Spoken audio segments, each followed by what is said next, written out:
It was another disappointing weekend for Kyle Busch at the Iowa Speedway. This year, Busch has had one of his worst seasons yet in NASCAR. With just 9 more races to go in the regular season, the number 8 crew is yet to win a race. After the race in Iowa, Busch is on the verge of breaking down and leaving RCR. He's sick and tired of the poor results due to the team's mistakes and the next-gen cars. But the same cannot be said for us, as we take every day on a positive note as we're able to provide you with the latest news on NASCAR. So don't forget to hit that subscribe button for our channel. You won't regret it. Heading to Iowa, Richard Childress Racing and the number 8 crew hope to have a positive weekend. Busch was running in a decent position for most of the race, on track to score some valuable points. But just as things were looking fine, disaster struck. On lap 269 out of 350, Brad Keselowski, Christopher Bell, and Kyle Busch were fighting for position. Busch was on the outside, while Keselowski was on the inside with Bell right behind him. But as the drivers were coming out of the corner, Bell hit the back of Keselowski's car, who momentarily lost control and hit Busch on the outside. Although the number 8 car managed to stay on the track, it had sustained damage and had to pit.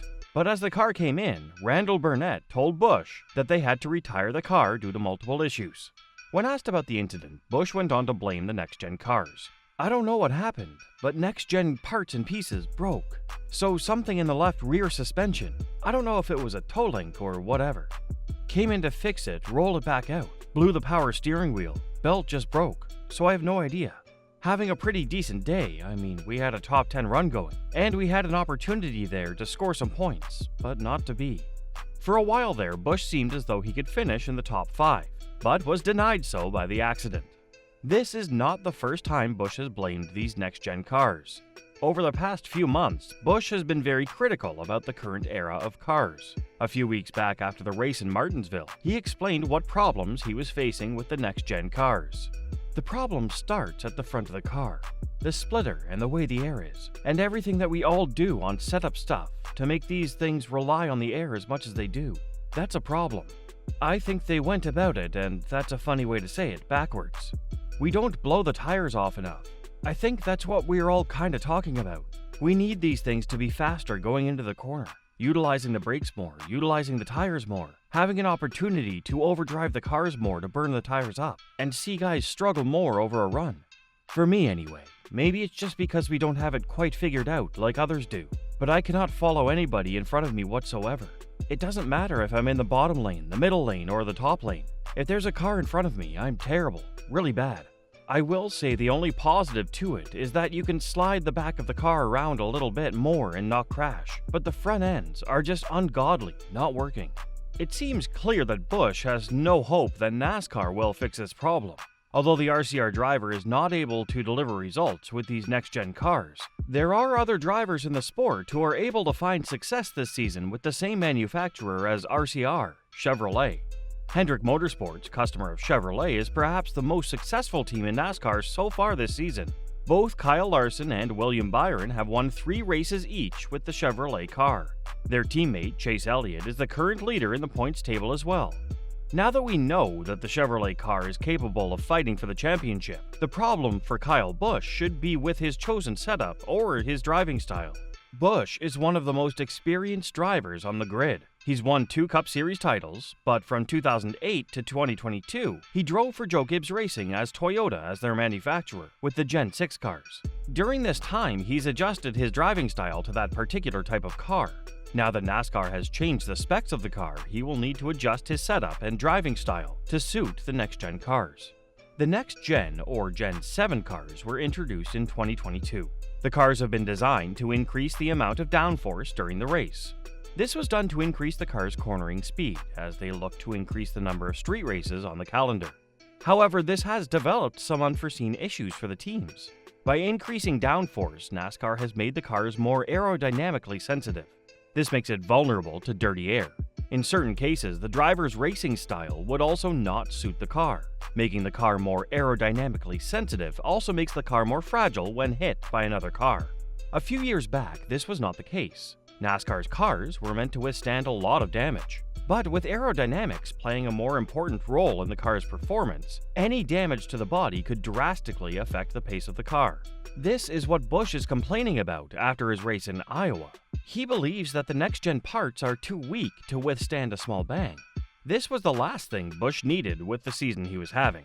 After 17 races, Busch only managed to complete in the top 10 5 times.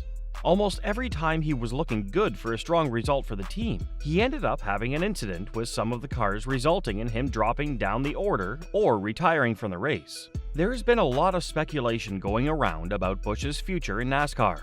When he initially signed a contract with RCR, the length of the contract was not revealed. However, Busch later confirmed that he will still be under contract with RCR for the next season as well. But will he want to? Given that RCR has been struggling a lot in the past couple of years with next-gen cars, Busch could be looking for a way out. There was a time when RCR was a strong team, but this is not their time. There have been some rumors about sending Busch to his old team, Joe Gibbs Racing. Even if not JGR, Busch could look at some of the other teams, as right now, half of the grid looks much better than RCR. With only 9 more races to go, Busch will try to do everything possible to get into the playoffs this year. Even if he does not get that race win, he will want to score enough points to stay in contention. At the moment, Busch has not gathered enough points to make the cut. The only question is, will Kyle Busch and RCR be able to solve their problems in the next few races? When the season first started, it looked as though JGR and Hendrick Motorsports were the only teams to be capable of consistently winning races. However, as the second half came to play, Penske brought out their guns. In the last few races, Penske has also been a contender for race wins. In Iowa, we saw Ryan Blaney take his first victory of the year.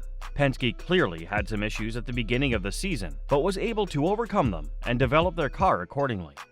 The number 8 crew will have to do something similar if they want to get to victory lane. Unfortunately, RCR does not have access to the data that Penske, JGR, or HMS has. Both JGR and HMS have 4 charters each. Penske has 3. As a result, these teams are able to collect more data from their running practice sessions.